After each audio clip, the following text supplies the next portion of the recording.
preparing to vote, make sure that you are election ready. In partnership with Comelec, Grab is here to help you plan ahead. So you got to know what to bring, what to expect, and how to make voting day hassle-free. Just check out the Grab app for tips on how to prepare for the big day.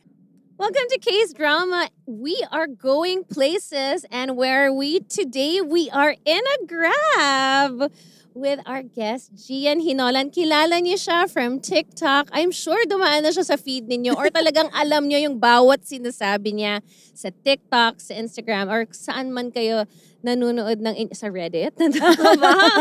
Oh, I haven't looked it up. I've never looked it up.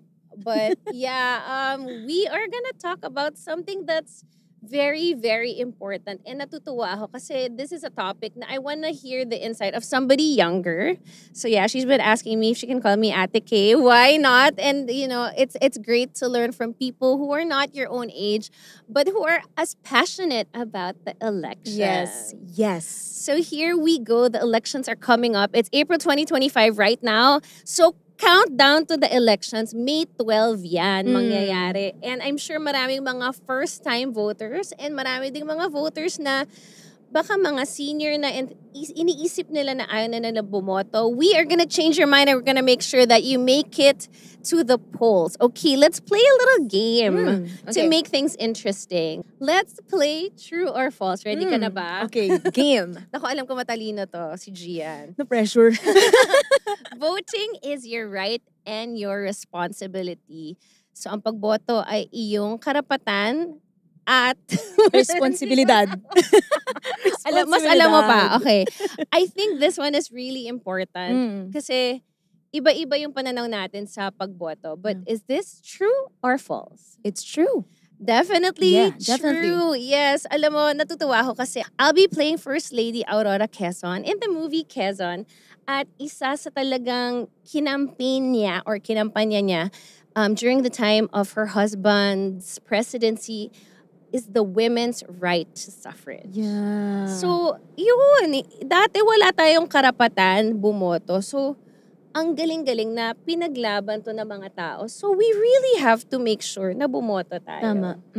And it must be something really important that they did everything they can. And thank God for them. They The right fought for to our right to suffrage. vote. Yeah. Right yan, karapatan. Right. Pero responsibilidad din. Kasi sa ibang bansa nga, you are fined kung hindi ka bumoto. Really? Imagine that. Yeah. Wow. In Australia, you are fined if you don't vote. Siguro, baka naman may mga exceptions like if you're sick or if you have a valid reason.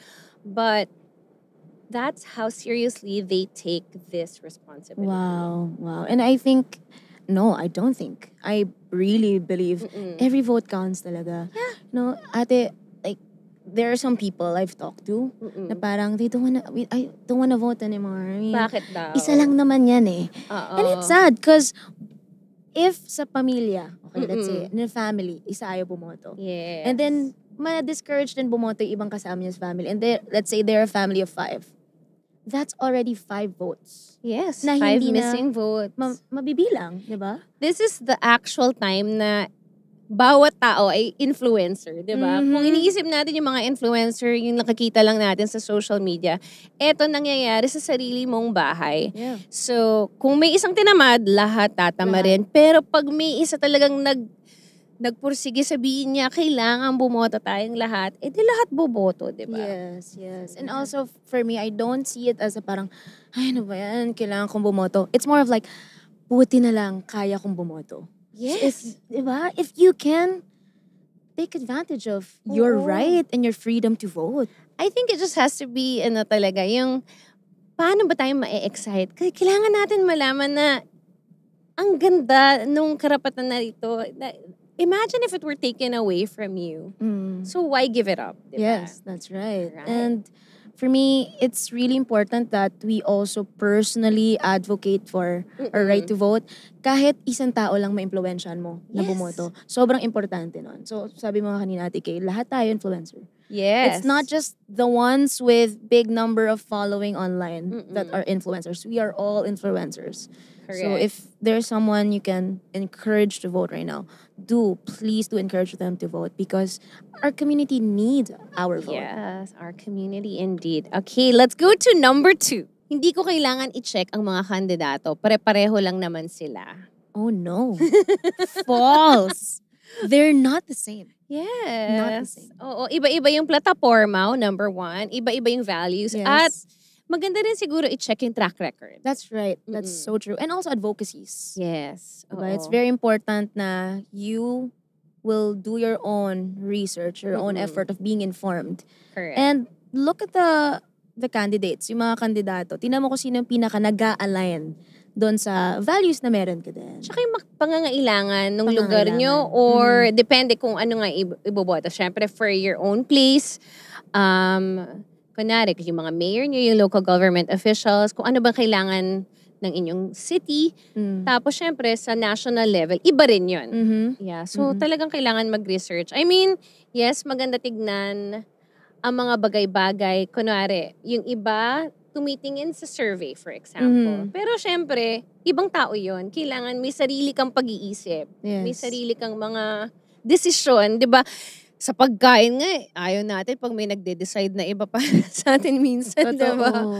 Pati ba naman yung sa pagboto, iaasa natin sa iba. Meron akong question natin, Kim. Ano ang isang red flag, big red flag for you Oh na? gosh. Ay, okay. Tanggal na to sa 12. Sa listahan ko, siguro, meron kasi ako mga pinaniniwalaan na pag nakita ko yun yung action niya, especially when they speak on stage, if they do not show respect to the people they are speaking to, number 1 red flag ko yun. Like, may mga lumang gawi, the old ways of campaigning, of being a politician that I find to be unacceptable, for example. So for me, kung sa pananalita pa lang, hindi na sila nagpapakita ng respeto. Kasi yun naman yung nakikita natin online, for example. Madalas na parang pag-uugali nila. Pag ganun pa lang, hindi nila nire-respeto yung mga taong kaharap nila at kinakausap nila. Red flag. Yes. Pero syempre, 'di ba, even sa love, pag may red flag, yung iba pinalalagpas pa rin natin or iniintindi. So, it doesn't mean that one red flag makes it a no for me. Yeah. But it is something to it is something to consider strictly. Yes, yes. 'Di ba, parang eto talaga kailangan pagnilay-nilayan. For me, red flag naman yung hindi nagsushow up when things get tough for the nation. I see. Like, missing in action. Missing in action. For me, like, kasi we were talking about track records anyway, right? And a lot of candidates naman, syempre, yun yung nasa listahan ng ano nila ng mga na ini-inform nila yung mga boboto sa kanila na okay, ito yung nagawa ko in the past. And for me, pag medyo red flag yung ito nga hindi nga simple. Like let's say like opportunities to help. Yeah, wala sila doon. Parang ngayon pa nga lang wala na eh. So paano pa kaya kapag you're actually seated? Showing up is very, very personal to people. Kasi like ako, when my dad passed away, for example, I really remember and I appreciate the people who show up. Yeah. The people who showed up, diba, who continually show up. So, it might not be that one event, like they weren't able to make it, say for example, that time, but they have shown up in different ways, different times, because the grieving process is long. So, something like that, diba? So, hindi ka man nakapunta dun sa pinaka-importanting part, pero humabol ka, pwede rin naman. Ginawan mo ng paraan, let's say, kung kalamidad man yun, ginawan mo ng mga bagong batas para maging maayos na ang mga bagay-bagay na para kunwari wala ng floods or 'di ba ways to make sure that those things are fixed. Yes. So baka naman, 'di ba? If they don't show up in a specific event, maybe they have shown up in different ways. True or false? Vote buying is normal. Oh my gosh, di ko kaya sabihin. Vote buying is normal. Lahat naman ginagawa yon. True or false? False. It is not normal. It is not. It is not normal, it is not legal. Or kung akala nyo man normal siya dahil nangyayari siya madalas, it's time to stop. Yes. Oo, tigil na natin yan. And our vote is so much, ano pa dito? So important. Tsaka yung prinsipyo eh. Oo. Once Integridad. pinagbenta mo yung prinsipyo mo, parang ang hirap na, even sa sarili mo, alam mong nabibili ka. Yes. And that's sad. Correct. Nakakalungkot yun. So, if you know someone or you witness that kind of event na may bumibili ng boto, wag nating itolerate. Parang awa nyo. Nanggagaling din po ito sa mga katulad namin na relatively new voters. Hindi ko na to first time, pero ako, naniniwala ako, Ate Kina, yung mga Gen Z ngayon, I see the passion in them to Correct. really vote. Yeah. And practice their rights, which I really, really appreciate. Pinaghahandaan ito. Oo. Yeah. Diba? Talagang, tsaka inantay mo eh. One day, I'll be able to vote. Diba? Ako, for example, classroom, yung mga election, yung officers mo sa classroom, sobrang big deal yun para sa akin. So, what more para sa bansa, diba? Yes, I finally get to participate. So, talagang, ito yung siguro kinalulungkot ko, like with all the negative press that kunwari Gen Z or young people get, huwag niyo imimenos yung mga kabataan. Oh, yeah. They know. They want to participate. They are ready for the elections. They are researching. Yan nga, yung kino-convince mo yung kung meron man na parang ayaw bumoto, they do their work. Yes. Tama.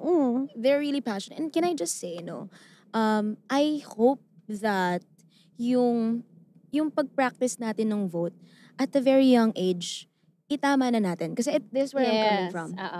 Naalala ko lang, Ate Kay, when I was younger, sa school to as an elementary student, pag may mga tumatakbo sa mga student council, this is me, it's sad. Na-experience ko yung, sinong boboto mo? Di ba tatanungin mga kaklase? Ay, boboto ko sa ganito kasi binigyan niya akong ballpen. Binigyan niya ako ng candy. Bata pa lang, Bata pa lang, di ba? So for me, nung lumaki ako, na-realize ko, teka, bribe yun Oo. That's like vote buying but in baby version. Yeah, I So, mean, di ba parang, let's train even the young ones na hindi pa, wala pang right to vote. correct. But train them already in the way they should go. Na, okay, sa school, you have to get to know kung sino yung tumatakbo sa student council. Like, for me, kahit na hindi pa sila sa national elections, kasi ito yung mga future voters Itama natin. Itama na natin. Kasi we have something to pa do. lang, yes. Yung mga pabor, yung mga maliliit na regalo na wala lang naman. All those Wala things, di ba? And I think, because of course this is case drama and I love talking about K-dramas. Sa totoo lang, ang dami ko natutunan na what is bribery or what are the things na bawal kunwari sa Korea. In Korea, you're not even allowed to give your doctors gifts. Ooh. Kasi public hospital for everybody. So you're not allowed to give a doctor a gift because that would be a form of like a bribe. Wow. And that's like at a very small level. Sa atin, lumaki na tayo dun sa mga word na padulas. So hindi natin, wala sa kamalayan natin minsan na mali pala yun. So ako natutunan ko na lang yun, nanonood na ako ng drama. Sabi ko, ay shucks, mali pala yun. That is in the smallest, simplest form. Yes. Something that could lead to a culture that is wrong. Yes. So let's start it, as you saying, from the beginning, itama na natin yung mga mali kahit sa maliliit lang na bagay. I don't know if everyone agrees na mali yun dahil liit na bagay lang naman. Pero what if may point pala sila sa Korea na these little things lead to bigger problems, which is like corruption, etc. So it's something to think about. Yes. Yeah, and maybe, diba, like, as much as the Gen Zs get so much bad press, since you want to correct things, I think meron tayong chance. May hope. Meron Diba? talaga. Diba? Meron talaga. Yes, these are changes coming soon today. Yes. Okay, let's do a little more true or false statements. Wala akong time bumoto, kaya hindi na lang ako boboto. True or false? False. Every vote counts. As we Yes. said, every vote counts talaga. So, paano kung busy ako? Oh no, please do make time. Yeah. And anyway, like it's a holiday, right? Yeah, busy ka. Busy ka sa Oo nga. holiday. Actually, you can really make time. Medyo may challenge lang talaga for those who have to vote out of town. Kunwari ikaw, di ba? Sabi mo you have to go home Yes. sa inyo. So, kailangan gumawa ka ng way na nandun ka na sa province nyo para sure na hindi ka malilate. Yes. May way naman, di May ba? way, yes. Kahit sa love, di ba? Same. Gagawan mo ng paraan. Di ba? Mahal mo eh. Mahal mo na. Wala ka nang magagawa, di ba? Mahal mo na. And for me, it's just a day lang naman. Yeah. Ano ba naman yung we sacrifice one day every other what? 3 years? Tsaka paano yung pag wala kang stamp? Nakakahiya. Pag wala ka nung ink dito, ay, Paano mo i-fake yun? Di ka bumoto. She named. Lagot ka. Hindi. Pero syempre maganda yung feeling na you're part of the Yes. electorate na eh. So, you have to be there. Yes. You're part, di ba? Yes, that's true. And there are close elections Yes. na nagkakaroon ng, yung final results talaga will be Oo. affected by very few votes, di ba? Yeah. Sobrang importante, no? Make your vote count, make the time. Yes. Please. And later, bibigay natin yung mga, para dun sa mga na-exempt at nabibigyan ng mga special privileges sa time. Pero bago yan, dun na tayo sa number 5. Kahit galing pa sa kakilala ko, yung research tungkol sa eleksyon, kailangan ko pa rin mag-fact check. True or false? True. We need to do galing a sa fact mama check. mo, sa papa mo. I love you, ma. I love you. But I need to do my fact checking. Oo. And especially right now, Ate Kay, ang dami na nang naggagawa ng AI. So we really have to be careful with that. That's right. Oo. Diba? Minsan, video, this is a personal experience. Mm-mm. A page na hindi ko kilala, used my spliced videos Mm-mm. and edited yung sinasabi ko dun sa video. Tapos gumagalaw Promoting- yung mouth Gumagalaw mo. yung mouth. And then, this is weird. Even got my voice copied. Naku, kasi mama mo yun. Di ba you sound like your mom? Talaga. Kasi it's easy. Because our voices Diba? are online. So it's Yes. easy to just feed it Feed to the it and machine. AI. And yeah. Yeah, so fact-checking talaga. It's really important. Uh-uh. Kilatisin natin ng mabuti, saan nang galing to, anong source nito. I'm not villainizing AI. AI is a very helpful tool, but we also need to be informed. Correct. Talaga. Okay. Ay, itong may video nagsasalita, AI ba to? Totoong tao ba to? Yung mga ganon. May Yeah. mga Plus you nuances. also have your own pages. Kaya naman it's Pages, yes. easy for them to check sa yung talagang official page, your Yes. verified pages. Yes, and that also applies to the senatorial candidates na we see or sa mga tawag dito, yung minsan kasi may lumalabas na mga parang posters na looks legit. And minsan di na natin tinitingnan ano yung source. Sino yung nag-research, sino yung nag-post. Basta ito, share ko lang yan sa page. We have Correct. to be careful. And this of could that. be positive or negative. Pwedeng baka nagsisiraan din sila, hindi rin natin Hindi alam. natin alam. Yes. So yes, it's good to research. And it's hard. It's It is hard work, diba? So I guess it's one of those things na pwedeng gawing group work para you can share your research with your friends. Maybe have a drive where all your research is and then kayo na bahala sabihin na, ito mukhang fake. Yes. Diba? Maybe you can discuss it, have a little meeting and just see, diba? Baka naman may insights din to be gained and mga things na talagang kailangan magdebate muna kayo ng mga kaibigan mo. Who knows, diba? Yes. And I think that's the importance that community plays. Mhm. Kasi kailangan dialogue siya eh. Yes. Kailangan maging siya, conversation. Healthy Healthy conversation. dialogue. Ang hirap din siguro pagdating sa politics. Syempre, everyone's so passionate. It's hard to get a word out, lalo na kung mayroon kayong iba-ibang views. But, it has to be that way. Kailangan Yes. talaga mag-discuss. So, isantabi muna natin yung name-calling or bangayan and let's have the actual community dialogue. Yes. Even if it's just within your little circle of friends, basta siguro may rules lang kayo na huwag kayong magkapikunan. Wag. At huwag kayong Wag mag-unfriend. Huwag Yes, naman. please. Kasi Wag. I think there's one thing that we can all agree on, and I always tell people this, especially when they have different opinions sa politics.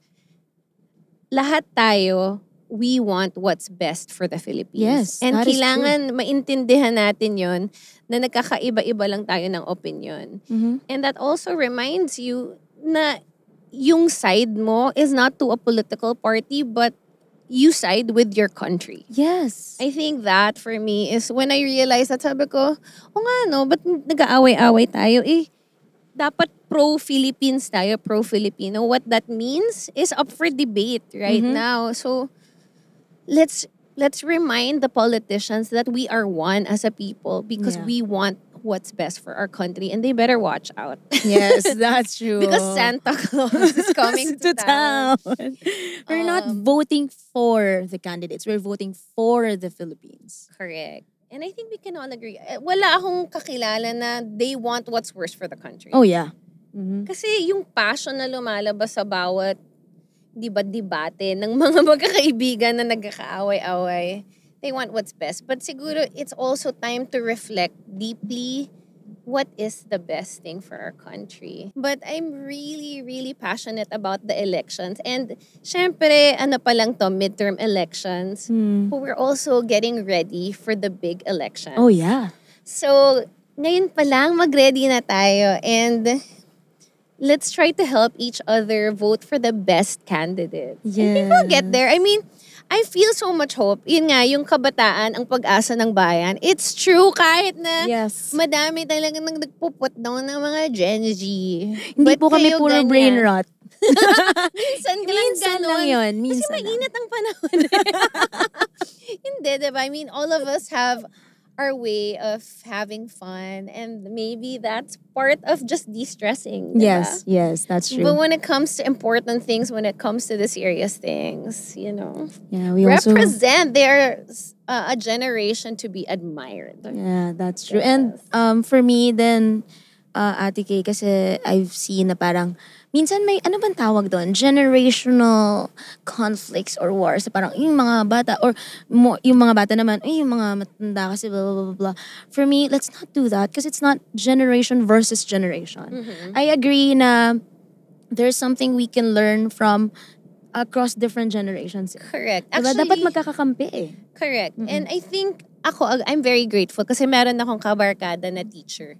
And he always defends his students and whenever, let's say, there's an article that comes out against Gen Zs, he'll always explain to us how very intelligent his students are. And I love that. Kasi parang, bakit ang daming articles na parang ganun yung mga sinasabi.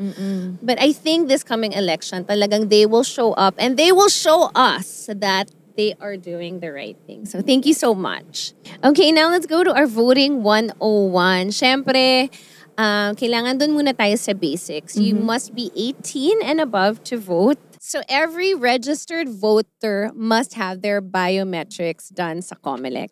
So check tayo dyan. Okay, voting for the first time, alam nyo na ba kung ano yung presinto nyo? Like, di ba, there's a website where you can check that. And then, you should also bring a government-issued ID. So, para sa akin, passport. National ID. Meron ding voter's ID. Yes. So, these are your options. Okay, there is also a voter information sheet or VIS. And yung precinct numbers can be found inside the voting center from the posted certified list of voters. That's the PCVL. Ang tip lang syempre, go early for the long lines and dress comfortably and stay hydrated. Magdala kayong tubig. You have a very good tip for people who have to go out of town or kung hindi kayo naka-reside dun sa kung saan kayo naka-register. For me, this is my personal way of doing it. I don't just go home kasi sa province ako eh. I'm in Metro Manila, I have to vote in the province. I don't just go home on the day of voting. I try my best to make it sa a province at least the day before. Okay. Para yung biyahe ko mas smooth. And then, so that I could also have time pa to rest. Yeah. Diba? Bonding with the family. Bonding with the family, exactly. So, that's one. Number two, aside from bringing a bottle of water, bring a fan. Ay, gusto ko yung fan mo ganito, hindi yung ganon. I prefer this one kasi kahit manual. Manual. O paano ka mag-charge? Only yan, di yan nalolobat. And also, an umbrella.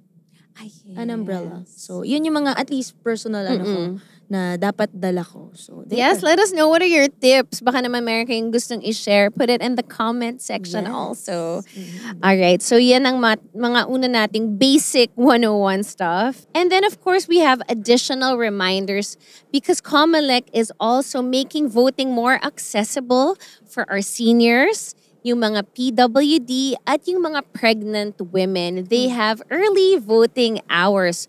So voting can start as early as 5 a.m. to 7 a.m. So yan ang ating early voting hours para walang mahabang pila for you guys. So if you know someone who qualifies, a lolo, a lola, PWDs, or pregnant women, let them know about the early voting hours. So that's, again, 5 a.m. to 7 a.m. All right, why does our vote matter? I mean, siguro naman convinced na kayo kay Gian pa lang, no? So lahat ng mga sinishare niyo, bakit tayo kailangan bumoto? But of course, when we vote, we decide, no? Parang we decide who gets to shape the policies that will affect not ourselves, not just ourselves, but our families, our communities. And if you do love your family, yourself, and your community, you have to make sure to pick the right officials. Ang hirap. Kaya ano siya eh, I mean, I know they often liken it to love, pero it's a little more than love kasi yung sa love, ang iniisip mo lang yung puso mo, di ba? Pero yung community mo, syempre, lalo na yung mga hindi pa pwedeng bumoto, yung mga bata, di ba? So, ang hirap. It's something to be taken seriously for sure. That's true. Ay, ganyan ang adulting. Wow! Yes! So, if you're a first-time voter also, share with us why you're excited to vote. I mean, I'd love to hear from you guys. Lalo na para marinig din or mabasa din ng mga tao na hindi pa sure kung boboto sila. Yes. Baka kailangan pa natin sila i-convince. Share with us why voting is important, especially for the first-time voters. Ano bang nararamdaman niyo? We'd love to hear from you. Para talagang good rep ang mga kabataan. That's true. Masisiyahan si Dr. Jose Rizal. Ang ating mamansang bayani. Sabihin niya, worth it. Yes. Worth it. Correct. He loves us. Para maging madali at matiwasay ang inyong paglalakbay patungo sa inyong precinct sa election day, May 12, or to conveniently get to where you have to go to on election day, ay, ang ganda ng ginawa ng Grab. So that you can exercise your right to vote, use their code RIDE to vote. That's RIDETOVOTE. Ay, marunong ako mag-spell eh. Pero ang galing, no? Kasi nga, to exercise your right to vote, they are giving us the promo code RIDE to vote. So on May 12, election day, papunta at pauwi, meron kayong 50 pesos off. Wow. Diba? O, wala na tayong excuse talaga na hindi bumoto. Baka sabihin nyo, wala akong parking. Diba? Eh, paano pa uwi? Pwede rin kayo mag-carpool with your friends, tapos mag-hangout pa kayo after. Celebrate nyo, lalo na if it's your first time to vote. Yes. I mean, it's something to remember, diba? So, yeah. Ride to vote. No space. Yan ang inyong 50 pesos off on election day, May 12. The promo code RIDE to vote is a step or effort from Grab to help more Filipinos to exercise their right to vote. Kaya maraming salamat sa Grab for just encouraging everyone and reminding them how important it is to vote. Grabe, alam mo, being with you here, it reminds me of my carpool days. I carpooled so much during high school. Really? And college, yeah. We didn't have a driver, so I carpooled with everyone. So being with you, I feel so young. Where's my backpack?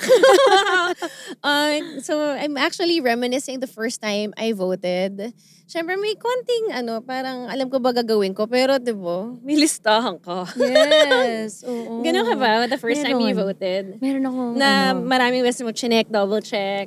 Yes. Yes. And I wanted to go home talaga days before the voting day. Just to make I'm sure not gonna miss it, diba? I'm not gonna miss it. Magkakamali. Yes, and walang delay. And then even before I actually entered the room, dinoble check ko pa talaga yung mga ano yung bawal, Oo, tama ba? i-ex. Oo, tsaka wag ka magkakamali. Oo. Huwag lalagpas. Yes. Huwag mga ganon. Para siyang entrance exam or Yes. final exam, no? Ganun siya ka-importante. I love hearing how passionate you are about voting. And I think this is, I mean, you're one person, but I am very sure that a lot of young people feel the same way. And I'm really happy about that because it shows na, yun nga, once again, there is hope for our country. There's- It's always gonna be better. It can only get better from here.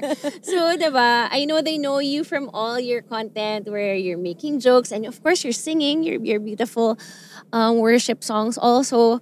But I don't think they've seen you so serious for such a long Oh, yeah. period of time. Yes. I think this is one of the first Yung few times. ganito kahaba, no? Yeah. So I'm really glad that you're showing, there are many sides to you. There's that side to you that, you're sharing your faith. There's that side to you that's sharing your fun side. And of course today, because, when it comes to serious time, serious tayo, we are there for it, diba? We show up. We show up. We have to show up. Diba? Because if we're expecting them to show up, we also have to show up for our country. That's right. Yeah. And I'm glad that we can agree na kung ano man yung political color ng mga tao, we all want what's best for our country. Yes. So I hope we get there. We will get there. Yes. Sumakay lang kayo ng Grab. Yeah, I'm just so happy that, the youth is coming out to vote. What about the seniors? Like, do you think the seniors will vote? And ano kaya pwede natin sabihin sa mga seniors para hindi sila na parang masyado yatang mainit? I mean, if you have a lolo or a lola, please tell them na merong magandang voting hours for them. Diba? So, They don't have to endure the heat kasi yes. maaga naman eh. Wala Oo. pang Double check nga init natin nun. yung time. 5 5 to 7 a.m. So yeah, yes. bago uminit ang araw. At samahan po natin sila, no? Para, syempre, kailangan nila ng help eh. Yes. Diba?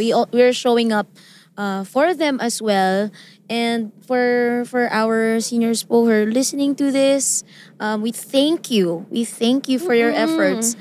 We're doing this even for the younger ones, for the next generations. Ngayon yung mga na-experience natin, Ate Kay, na kalayaan, dahil ito sa mga nauna sa atin, Yes. na pinaglaban yung kalayaan natin. So yung mga pribilehiyo na meron tayo ngayon, salamat po sa mga nauna, Salamat, di ba? Sa mga yes. ancestors natin who fought for it. And now, we actually have the freedom to vote. So, Yes. Pero We hindi should- pa kayo tapos sa Hindi pa inyong tapos. responsibility. Tama. Sorry, Lolo and Lola, hindi pa kayo excused. pero salamat po. Maraming salamat oo. po. Pero pinadali naman ng COMELEC dahil hindi pa ganun kainit at hindi mahaba ang Ang pila pila, from yes. 5 a.m. to 7 a.m. Mhm. Special yan para sa inyong lahat. We love you, Lolos and Lolas. Thank you. Ayan, so I think we can wrap up. Thank you so much and I'm just so happy that we had this chat. Papunta na ba tayong school? Hindi. Saan na ba yung drop-off?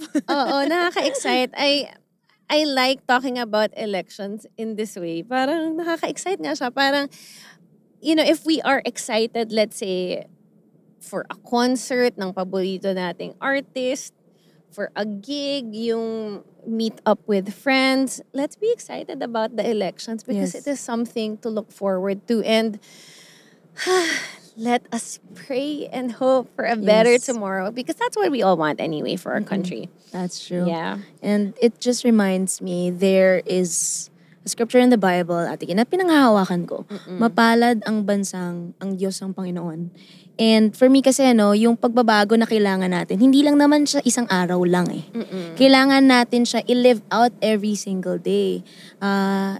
Kahit yung kala natin simpleng actions lang, kahit yung simpleng pagtapon ng basura, kala mo walang relevance. Pero tayo kasi pag niyakap natin yung truth na, okay, Lord, you're the one who's sovereign. Okay, so I need to also, I have faith, yes, but I also need to play the role, the assignment that you've given me as a citizen.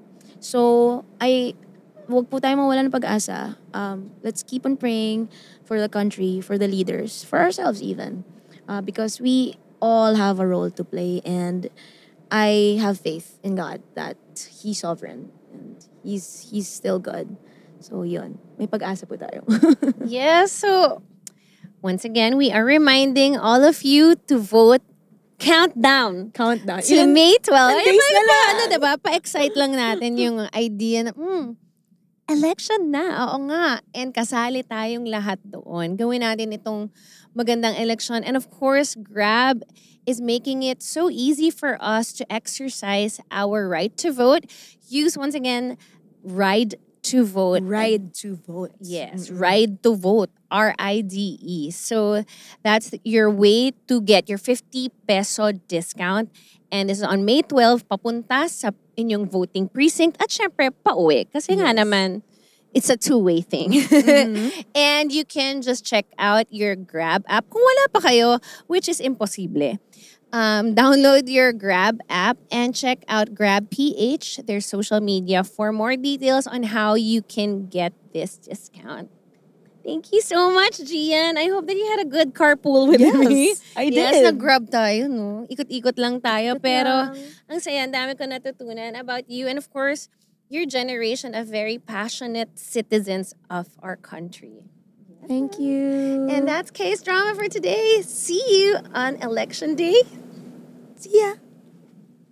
If you're preparing to vote, make sure that you are election ready. I know it's hard to retain all the information, so check out the Grab app and you can see all the tips, what to bring, what to expect, and how to make voting day smooth and hassle-free.